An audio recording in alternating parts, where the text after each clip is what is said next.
ദയാദുർഗ. രചന നിമ സുരേഷ്. അവതരണം അപര. അത്തരം മോഹങ്ങളൊന്നും എനിക്കില്ല ഗോപികെ. രവീന്ദ്രൻ എന്ന ദുസ്വപ്നമില്ലാതെ ഒരു രാത്രിയെങ്കിലും മനസമാധാനത്തോടെ കിടന്നുറങ്ങണം. അത് ഈ ജന്മം സാധ്യമാകുമെന്നും തോന്നുന്നില്ല. മരണം വരെ അയാളെയും അയാൾ എന്നിൽ ചെയ്ത ക്രൂരതകളെയും മറക്കാൻ എന്നെക്കൊണ്ടാവില്ല. ഒരിക്കലും കഴിയില്ല. ഗോപിക മറുപടിയൊന്നും പറഞ്ഞില്ല. അല്ലെങ്കിലും എന്തു പറയാനാണ്? ആ പെണ്ണിൻ്റെ നെഞ്ചിലാളുന്ന അഗ്നി അണയ്ക്കാൻ പോരുന്ന വാക്കുകളൊന്നും അവളുടെ പക്കലുണ്ടായിക്കില്ല. ഏറെ നിമിഷങ്ങൾ തീർത്തും നിശബ്ദമായി കടന്നുപോയി. ഓ, അവളിവിടെ ഉണ്ട്, ഇതാ ഞാൻ കൊടുക്കാം. ശരണിൻ്റെ ശബ്ദം. ഇരുവരും പിന്തിരിഞ്ഞു നോക്കി. ശരൺ ഫോണിലുള്ള തൻ്റെ സംഭാഷണം തുടർന്നുകൊണ്ട് ഗോപികക്കരികിൽ വന്നു നിന്ന് ഇടം കൈയാൽ അവളെ തൻ്റെ ശരീരത്തോട് ചേർത്ത് പിടിച്ചു. ദയ ഇരുവരെയും ഒന്ന് നോക്കി. പിന്നീടൊരു യാത്ര പോലും പറയാതെ കുളപ്പടവുകൾ തിരികെ കയറി വീട്ടിലേക്ക് നടന്നു. പതിവ് പോലെ ഗോപിക അവളെ തടഞ്ഞില്ല, പിൻവിളി വിളിച്ചില്ല. അത്രയധികം നൊമ്പരത്തോടെ അവൾ നടന്നകുലന്നത് നോക്കി മൂകമായി നിന്നു. ദേ നിന്റെ ആള്. ദയ പോയത് ശ്രദ്ധിക്കാതെ ശരൺ തൻ്റെ കയ്യിലെ ഫോൺ ആവേശത്തോടെ ഗോപികയ്ക്ക് നേരെ നീട്ടി. അവൾ അസ്വസ്ഥതയോടെ അത് നിരസിച്ചു. ശരണിൻ്റെ മിഴികൾ അത്ഭുതം കൊണ്ട് വിടർന്നു. ഗോപു, എന്നെ ഒന്ന് വെറുതെ വിട് ശരണേട്ടാ. നീരസത്തോടെയാണ് പറഞ്ഞതെങ്കിലും സങ്കടം കൊണ്ട് അവളുടെ വാക്കുകൾ ഇടറിപ്പോയിരുന്നു. ഗോപികയുടെ കണ്ണുകൾ നിറയുന്നത് കണ്ട് ശരൺ തൻ്റെ കയ്യിലുള്ള സെൽഫോൺ ചെവിയോട് ചേർത്തു. ഞാൻ വിളിക്കാം. ധൃതിപ്പെട്ട സംഭാഷണം അവസാനിപ്പിച്ച് അവൻ ഫോൺ ഷർട്ടിൻ്റെ കീശയിലിട്ട് മിഴികൾ കൂർപ്പിച്ച് ഗോപികയെ നോക്കി. എന്താ നിന്റെ കണ്ണ് കലങ്ങിയിരിക്കുന്നത്? വെപ്രാളം കലർന്ന ശരണിൻ്റെ ശബ്ദത്തിന് മുന്നിൽ പിടിച്ചു നിൽക്കാനാകാതെ അവൾ വിതുമ്പലോടെ അയാളുടെ നെഞ്ചിലേക്ക് ചാഞ്ഞു. ശരണിനുള്ളിലെ പരവേശം വീണ്ടും അധികരിച്ചു. അത്രയും ഗൗരവമുള്ള പ്രശ്നങ്ങൾക്കല്ലാതെ ഗോപികയുടെ കണ്ണ് നനയില്ലെന്ന് അവന് വ്യക്തമായിട്ടറിയാം. കരുത്തും ആത്മബലവും ആവോളമുള്ള പെണ്ണാണവൾ. ആർക്കു മുമ്പിലും തൻ്റെ ഇടത്തോടെ തലയുയർത്തി നിന്ന് തൻ്റെ അഭിപ്രായം പറയാനും ഇഷ്ടമില്ലാത്തത് കണ്ടാൽ പ്രതികരിക്കാനും മടിയില്ലാത്ത ഉശിരുള്ള പെണ്ണ്. എന്താ ഗോപു? വലത് കൈവെള്ള ഗോപികയുടെ കവിളിൽ ചേർത്ത് ശരൺ ആർദ്രമായി ചോദിച്ചു. ദച്ചു, അവള് പാവാ ശരണേട്ടാ. അല്ലെന്നിപ്പോൾ ആരാ പറഞ്ഞത്? അതിനാണോ നീ കരയുന്നത്? അല്ല പിന്നെ? ഗോപിക ഒരു ബലത്തിനെന്നോണം തൻ്റെ കൈകളാൽ ശരണിൻ്റെ കൈത്തണ്ടയിൽ മുറുകെ പിടിച്ച് മനസ്സിലുള്ളതെല്ലാം അയാളോട് പങ്കുവച്ചു. കേട്ടുകഴിഞ്ഞപ്പോൾ ശരണിലും വേദന, ദയയോടുള്ള സഹതാപം, ഒപ്പം രവീന്ദ്രനോടുള്ള അതിരിൽ കവിഞ്ഞ രോഷവും. ദയയെ എന്തൊക്കെയോ പ്രശ്നങ്ങൾ അലട്ടുന്നുണ്ടെന്ന് എനിക്ക് പലപ്പോഴും തോന്നിയിട്ടുണ്ട്. പക്ഷേ അത് ഇത്രത്തോളം ഭീകരമായിരിക്കുമെന്ന് ഞാൻ സ്വപ്നത്തിൽ പോലും കരുതിയില്ല. നീ ചെന്ന് ദയയെ വിളിച്ചു വാങ്ങുമോ? ആ നെറികെട്ടവനെ ഇനി ഇവിടെ വെച്ചുകൊണ്ടിരിക്കരുത്. തല്ലി കൊന്നി കുളത്തിൽ കെട്ടി താഴ്ത്തണം. ക്രോധത്തോടെ കൽപ്പടവുകൾ കയറാനൊരുങ്ങിയ ശരണിനെ ഗോപിക തടഞ്ഞു. അയാൾ സംശയപൂർവ്വം നെറ്റി ചുളിച്ച് അവളെ നോക്കി. വേണ്ട ശരണേട്ടാ, ഇപ്പം നമ്മളിത് പറഞ്ഞ ആരും വിശ്വസിക്കാൻ പോകുന്നില്ല.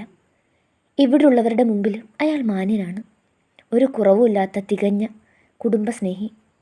നമ്മളിപ്പോൾ എന്തൊക്കെ വിളിച്ചു പറഞ്ഞാലും അയാൾ സ്വയം ന്യായീകരിച്ച് രക്ഷപ്പെടും.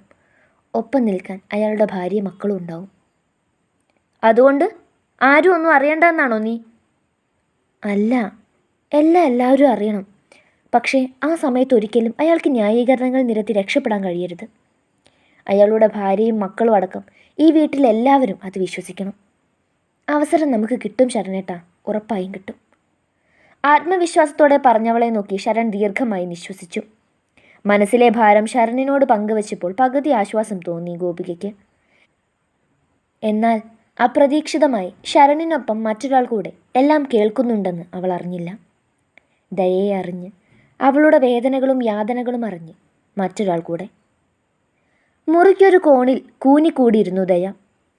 ഏട്ടന് നിന്നെ ശരിക്കും ഇഷ്ടം. ഓരോ മാത്രയും കാതുകളിൽ ഗോപികയുടെ വാക്കുകൾ അലയൊലികൾ തീർക്കുന്നു. ഇഷ്ടം? എന്തിഷ്ടമായിരിക്കും? എങ്ങനെയുള്ള ഇഷ്ടമായിരിക്കും? വ്യക്തമായ ഉത്തരങ്ങൾ ലഭിക്കാതെ ചോദ്യങ്ങൾ അവളുടെ ചിന്തകളെ അലട്ടിക്കൊണ്ടേയിരുന്നു. അലക്കിയ തുണികൾ മുറ്റത്തെ അയയിൽ വിരിച്ചിടുമ്പോഴാണ് ഉമ്മറത്തൊരു കാർ എത്തി നിന്നത്. പ്രൗഢി വിളിച്ചോതുന്ന ആ തൂവെള്ള വാഹനത്തിലേക്ക് ഒരു മാത്ര കണ്ണ് പായിച്ചവൾ വീണ്ടും തൻ്റെ ജോലിയിലേക്ക് ശ്രദ്ധ കേന്ദ്രീകരിച്ചു. ഇതൊന്നും തന്നെ ബാധിക്കുന്ന വിഷയമല്ലെന്ന പോലെ. കാറിൽ നിന്നും മധ്യവയസ്കരായ ഒരു സ്ത്രീയും പുരുഷനും ഇറങ്ങി ചുറ്റുപാടുമൊന്ന് വീക്ഷിച്ചു. ദയ ബക്കറ്റിലുള്ള തുണികളെല്ലാം വിരിച്ചിട്ട് തിരികെ നടക്കാൻ ഒരുങ്ങിയതും പിറകിൽ നിന്നും മധുരമാർന്ന സ്ത്രീ ശബ്ദം അവളെ തേടിയെത്തി. കുട്ടി. വിളി കേട്ടപ്പോൾ തന്നെ അവൾ പിന്തിരിഞ്ഞു. മുന്നിൽ സുന്ദരിയായ ഒരു സ്ത്രീ. എന്തുകൊണ്ടോ ദയയ്ക്ക് അവരിൽ നിന്നും കണ്ണെടുക്കാൻ തോന്നിയില്ല. നേത്രഗോളങ്ങൾ അവരുടെ തിരുനെറ്റിയിലെ രക്തവർണ്ണമാർന്ന വട്ടപ്പൊട്ടിലും മൂക്കിൻ തുമ്പിൽ തിളങ്ങുന്ന വൈരക്കൽ മുക്കുത്തിയിലുമെല്ലാം തട്ടിത്തടഞ്ഞു നിന്നു. വൃത്തിയിൽ ഞൊറിഞ്ഞുടുത്ത കുങ്കുമ നിറമുള്ള സാരിയിൽ അവരെ ഒരു ദേവിയെ പോലെ തോന്നിച്ചു ദയയ്ക്ക്. മോളെ വീട്ടിലെയാണോ? വാത്സല്യം കലർന്ന പുഞ്ചിരിയോടെ ആ സ്ത്രീ ചോദിച്ചപ്പോൾ ദയ അതെ എന്ന് തലയാട്ടി. മഹിയമ്മേ! ഉച്ചത്തിൽ അലറിക്കൊണ്ട് ഗോപിക നടുത്തളത്തിലൂടെ പുറത്തേക്ക് പാഞ്ഞു വന്ന് അവരെ ഇറുകെ കെട്ടിപ്പിടിച്ചു. പിന്നീട് അവരുടെ ഇരു കവിളുകളിലും നെറ്റിയിലും മാറി മാറി ചുംബനങ്ങൾ അർപ്പിച്ച ശേഷം തൊട്ടരികിൽ നിൽക്കുന്ന മധ്യവയസ്കനെയും പുണർന്നു. Papa, I missed you. പരിഭവിച്ചുകൊണ്ട് തന്നോട് ഒട്ടിച്ചിണങ്ങുന്നവളെ അയാൾ സ്നേഹപൂർവ്വം തലോടിയ ശേഷം നെറുകയിൽ അമർത്തി ചുംബിച്ചു. I missed you too sweetheart. ഡിഡി മതിയടി, എൻ്റെ അച്ഛനും അമ്മയും വല്ലപ്പോഴും എനിക്കൊന്ന് താനീ. പടിക്കെട്ടുകൾ ഇറങ്ങി വന്ന് ശരണും കൈലാസും ആ സ്ത്രീക്ക് ഇരുവശവുമായി നിന്ന് അവരെ പുണർന്നു. ഗോപിക ഒരു കുഞ്ഞിനെ പോൽ ചിണുങ്ങി വീണ്ടും അദ്ദേഹത്തിൻ്റെ നെഞ്ചിലേക്ക് ചാരി. ദയയ്ക്കെല്ലാം പുതിയ കാഴ്ചകളായിരുന്നു. ഒരച്ഛനും അമ്മയും, അവരെ സ്നേഹിക്കുന്ന, കെട്ടിപ്പുണരുന്ന, ചുംബിക്കുന്ന 3 മക്കൾ. അവിടെ തനിക്ക് സ്ഥാനമില്ല. ആ ചിത്രത്തിൽ പോലും തനിക്കിടമില്ല. ദയയ്ക്കുള്ളം അതികഠിനമായി വേദനിച്ചു. ഒരു വേള അവൾ തൻ്റെ നഷ്ടങ്ങളെക്കുറിച്ച് ഓർത്തു. അച്ഛനും അമ്മയും ഉണ്ടായിരുന്നുവെങ്കിൽ താനും ഇതുപോലെ കൊഞ്ചിയേനെ, പരിഭവിച്ചേനെ. തൻ്റെ അമ്മ തന്നെ ചുംബിച്ചിട്ടുണ്ടായിരിക്കുമോ? തീർച്ചയായും ഉണ്ടാകും. ജീവൻ പറിച്ചു നൽകിയ കുഞ്ഞുങ്ങളെ ഒരിക്കലെങ്കിലും ചുംബിക്കാത്ത അമ്മമാരുണ്ടാകുമോ? പിന്നെ അച്ഛൻ തൻ്റെ മുഖമെങ്കിലും കണ്ടു കാണുമോ? അറിയില്ല. അവരിൽ ആരെങ്കിലും ഒരാൾ കൂടെ ഉണ്ടായിരുന്നെങ്കിൽ ജീവിതം ഇത്രമാത്രം ദുസ്സഹമാകില്ലായിരുന്നിരിക്കണം. ഭാരമേറിയ ചിന്തകളോടെ പിന്തിരിഞ്ഞ് നടക്കാൻ ഒരുങ്ങിയ നിമിഷം ആരുടെയോ കൈകൾ അവളുടെ കൈത്തണ്ടയിൽ മുറുകി. ഞെട്ടി തലചരിച്ചു നോക്കിയപ്പോൾ അരികിൽ ശരൺ. എൻ്റെ അച്ഛനും അമ്മയും വന്നിട്ട് അവരെ പരിചയപ്പെടാതെ പോകുവാണോ നീ? ആദ്യമായിട്ടായിരുന്നു ശരൺ ദയയുമായൊരു സംഭാഷണത്തിൽ ഏർപ്പെടുന്നത്. ദയ ഉത്തരമില്ലാതെ അതേ നിൽപ്പ് നിന്നു. വാ. അവളുടെ കൈകളിൽ മുറുകെ പിടിച്ചയാൾ അവൾക്കരികിൽ കൊണ്ടു നിർത്തി. ഇതെൻ്റെ അമ്മ മഹാലക്ഷ്മി, അച്ഛൻ ഉദയ് ശങ്കർ. അവർ ഇരുവരും ദയയെ നോക്കി പുഞ്ചിരിച്ചു. അവൾ പുഞ്ചിരിച്ചില്ല, പകരം സൗമ്യമായൊന്ന് തലയനക്കി. എന്താ മോളുടെ പേര്? ദയ.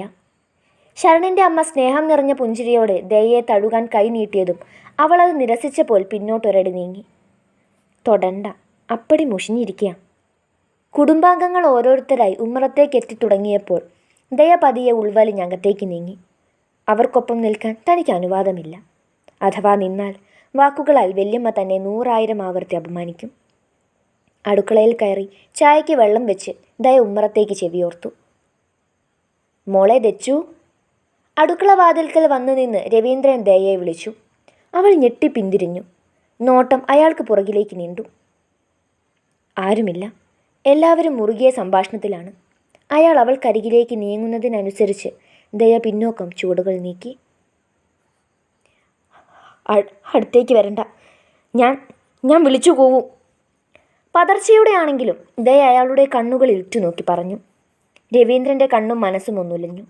ഒരു പെണ്ണിൻ്റെ തീക്ഷ്ണമാർന്ന നോട്ടത്തിൽ ഉരുകിയൊലിക്കാൻ പാകത്തിന് ആത്മബലവും കാമവും മാത്രമേ അയാളെപ്പോലെയുള്ള നെറികെട്ടവന്മാർക്കുള്ളിലുള്ളൂ. പല സ്ത്രീകളും അത് മനസ്സിലാക്കാതെ പോകുന്നു. നിങ്ങളെന്താ ഇവിടെ? പിറകിൽ നിന്നും ഒരു പുരുഷ ശബ്ദം. രവീന്ദ്രൻ ഞെട്ടി പരിഭ്രമത്തോടെ പിന്തിരിഞ്ഞു.